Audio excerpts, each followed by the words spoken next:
Hello guys, कैसे हैं आप सभी लोग। आशा करती हूँ आप सभी लोग अच्छे होंगे। कहानी के लिए मेरे चैनल को सब्सक्राइब कीजिए। कहानी कैसी लगी प्लीज़ कमेंट बॉक्स में ज़रूर बताइएगा। कहानी को लाइक और शेयर ज़रूर कीजिए। कहानी को लेकर जो भी राय हो प्लीज़ कमेंट बॉक्स में ज़रूर दीजिएगा।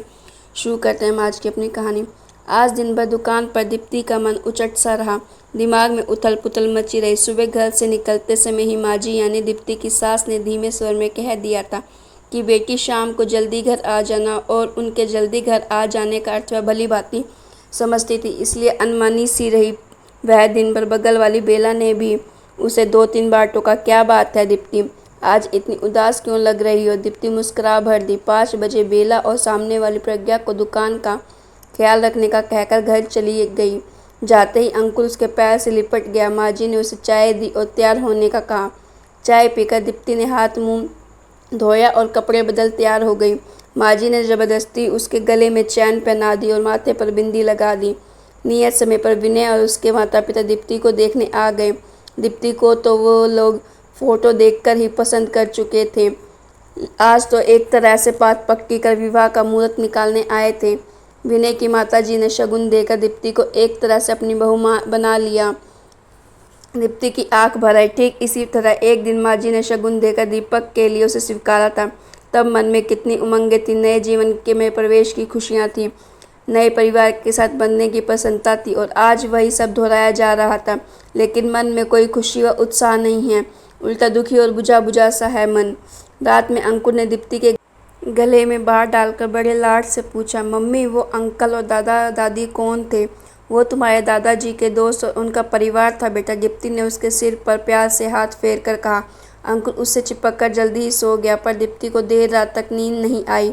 6 साल पहले ही तो दीपक से विवाह हुआ था। दीप्ति का प्यार करने वाला पति, दिन बसने बसाने वाले सास ससुर पाकर दीप्ति के मानो दोनों जहाँ की खुशियाँ मिल गई थी। बचपन में ही दीप्ति के माता पिता की मृत्यु हो गई थी। वह मामा मामी के यहाँ पली बड़ी।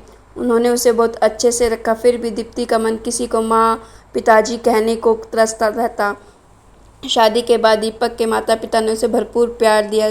दीपक उनका इकलौता बेटा था। दीप्ति के रूप में उन्हें बेटी भी मिल गई। साल भर के अंदर ही अंकुर का जन्म हुआ। दीप्ति और दीपक के प्यार का अंकुर।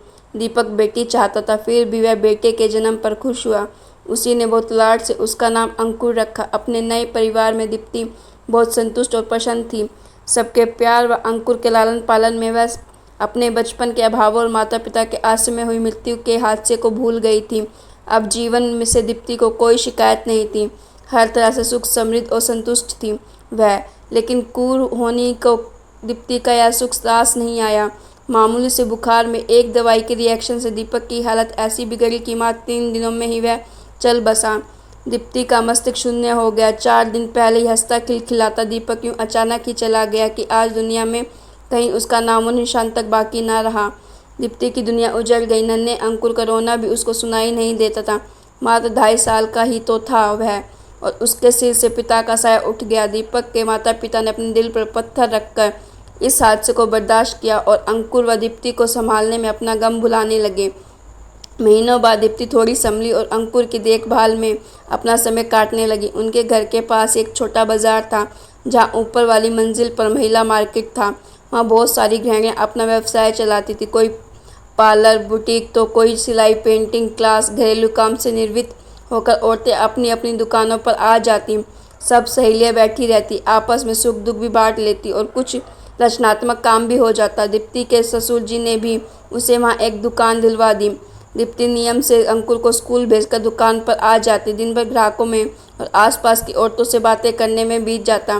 बेला और प्रज्ञा से तो उसकी अच्छी घनिष्ठता हो गई थी। अब वह फिर से सामान्य होने लगी थी, लेकिन माँ और पिताजी को उसके भविष्य की चिंता सताने लगी थी।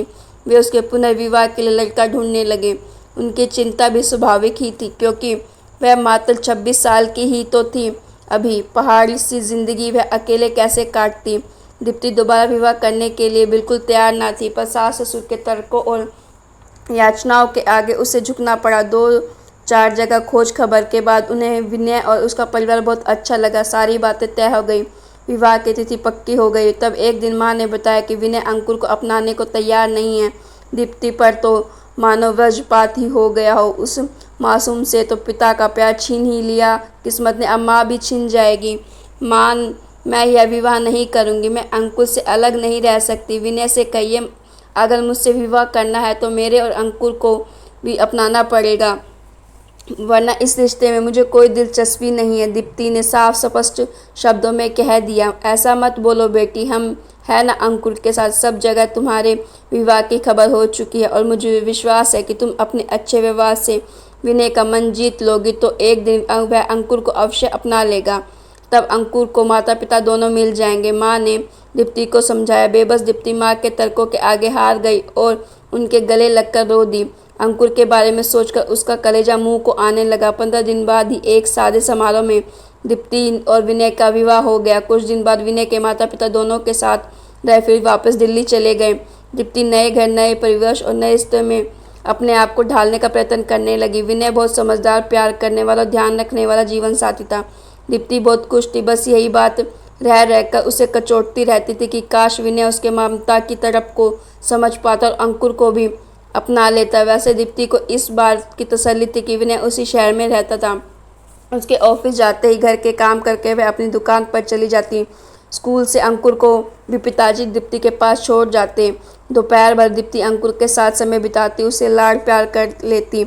लेकिन शाम को जब वह वापस घर आने लगती तब अंकुर उदासा होकर उसका पल्लू पकड़ लेता। तब दीप्ति का कलेजा तार तार हो जाता। बड़ी मुश्किल से वह भारी आंखों से फिर मिलने का वादा कर उससे विदा लेती। रात भर अंकुर का रोता चेहरा उसके सामने घूमता रहता और वो सो नहीं पाती। कुछ महीने इसी तरह बीत गए। एक दिन दीप्ति को पता चला कि वह माँ बनने वाली है।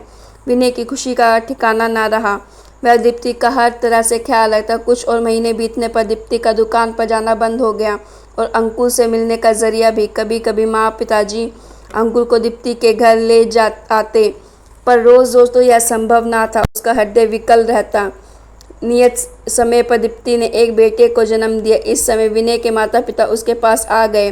तब नन्हा 3 महीने का हो गया तो वो लोग वापस चले गए। अब दीप्ति दिन भर नन्हे के देखभाल में लगी रहती। नन्हे की देखभाल के दौरान उसे हर पल अंकुर का लालन पालन याद आता और वह तड़प उठती। वह दोपहर में अक्सर नन्हे को सीने से लगाकर अंकुर को याद करते रोती रहती।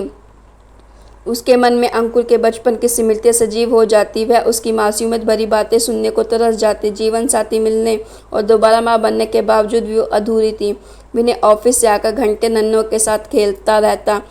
रात में भी उन्हें उठाकर उसका संभालता, उसे घुमाने ले जाता। नन्हा अब 5 महीने का हो गया था। उसकी किलकारियों से घर गूंजता रहता। नन्हे को वैक्सीन लगवाने के बाद दीप्ति घर लाई तो उसे बुखार हो गया। वह सारा दिन रोता रहता और चिल करता रहता। दीप्ति उसे संभालते संभालते बहुत थक गई थी। विनय, अगर आप इजाज़त दे तो मैं कुछ दिनों के लिए माँ के यहाँ हो आऊँ, वहाँ नन्हे की देखभाल भी ठीक से हो जाएगी। उसने विनय से पूछा। हाँ दीप्ति, हो आओ, तुम्हें भी थोड़ा आराम मिल जाएगा। बहुत थक गई हो तुम। मेरी चिंता मत करना, ऑफिस का कैंटीन बहुत अच्छा है, मैं वहीं खाना खा लिया करूँगा। विनय ने सहर्ष अनुमति दे दी। दीप्ति खुशी खुशी नन्हे को लेकर माँ के घर आ गई। नन्हे का सारा दिन माता पिता से संभाल लेते। दीप्ति पूरा समय अंकुर की देखभाल में बिताती। उसे नहलाना धुलाना खाना खिलाना सब वही करती। महीनों बाद अंकुर रात भर उससे लिपट कर सोया। वह उसे नई नई कहानियाँ सुनाती। दीप्ति बहुत खुश थी और उसकी ममता भी पूर्ण रूप से संतुष्ट थी। दीप्ति के जाने के बाद विनय जब शाम को घर आता तो घर उसे काटने को दौड़ने लगता। उसे दीप्ति और नन्हे की बहुत याद आ रही थी। देर रात तक वह टीवी देखकर मन बहलाता रहता। रात में सोता तो उसे नींद भी लगता कि जैसे नन्हा रो रहा हो और कुन रहा हो और वह चौंक कर जाग जाता। उसे ना घर में ही ना ही ऑफिस में चैन आ रहा था। ऑफिस में उसका मन काम में नहीं लगता और घर का सन्नाटा उसे खल रहा था। अचानक विनय को एहसास हुआ कि वह तो बाप है, फिर 5 महीने के बेटे से 5 दिन की दूरी उससे सही नहीं जा रही। लेकिन दीप्ति तो माँ है। 5 बरस जिस बेटे को उसने सीने से लगाकर पाला परोसा, उससे इतना महीनों वह किस तरह से अलग रह पाई होगी। सचमुच वह कितने निर्दयी और छोटा दिल का है जो एक मासूम को उसकी माँ से जुदा कर दिया।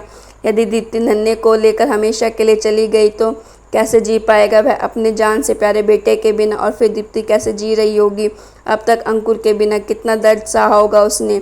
विनय की आंखें भर आई। वह दीप्ति को अपना मान सकता है तो उसे उत्पन्न अंश को अपना क्यों नहीं मान सकता। कैसे वह इतना छोटा मन का स्वार्थी हो गया।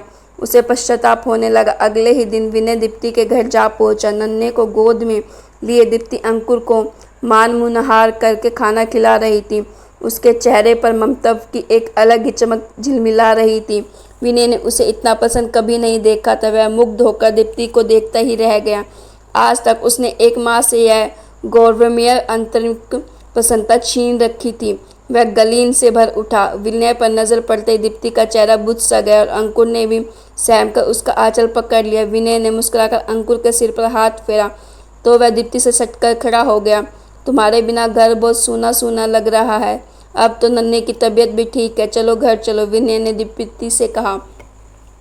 आप माँ को ले जा रहे हो? अंकुर की आंखों में आंसू भर आए। केवल माँ को ही नहीं बेटे, आपको भी घर ले जाने आया हूँ। अब से आप भी माँ के साथ ही रहेंगे, विनय ने प्यार से कहा। सच अंकल? अंकुर प्रसन्न हो गया। अंकल नहीं पापा बोलो बेटे, मैं तुम्हारा पापा हूँ, विनय ने उसे गोद में उठाकर प्यार से कहा। दीप्ति आश्चर्य से विनय की ओर देख रही थी। मुझे माफ़ कर दो दीप्ति, मैं बहुत स्वार्थी था। आज तक मैंने माँ बच्चे को एक दूसरे से अलग रखा। मैं तुम्हारा अपराधी हूँ। नन्हे से अलग होकर मुझे अपने बच्चे से दूर रहने का दर्द का एहसास हुआ। मैं अपने दोनों बेटों को घर ले जाना चाहता हूँ। नन्हे के बिना मैं 4 रात नहीं रह सका। तुम अंकुर के बिना साल भर तक कैसे रह पाई होगी? बस अब तुम्हें और तकलीफ नहीं दूंगा। विनय के स्वर में समायाचना थी। दीप्ति इस अप्रत्याशित खुशी को पाकर रो रही थी। मैंने कहा था ना बेटी, एक दिन सब ठीक हो जाएगा, माँ और पिताजी कमरे में आते हुए बोले। अंकुर विनय के गले से लिपट गया, नन्हे को सीने से लगाया। दीप्ति यह दृश्य देखकर भाव विभोर हो गई। आज उसे लग रहा था कि उसका परिवार पूरा हो गया है।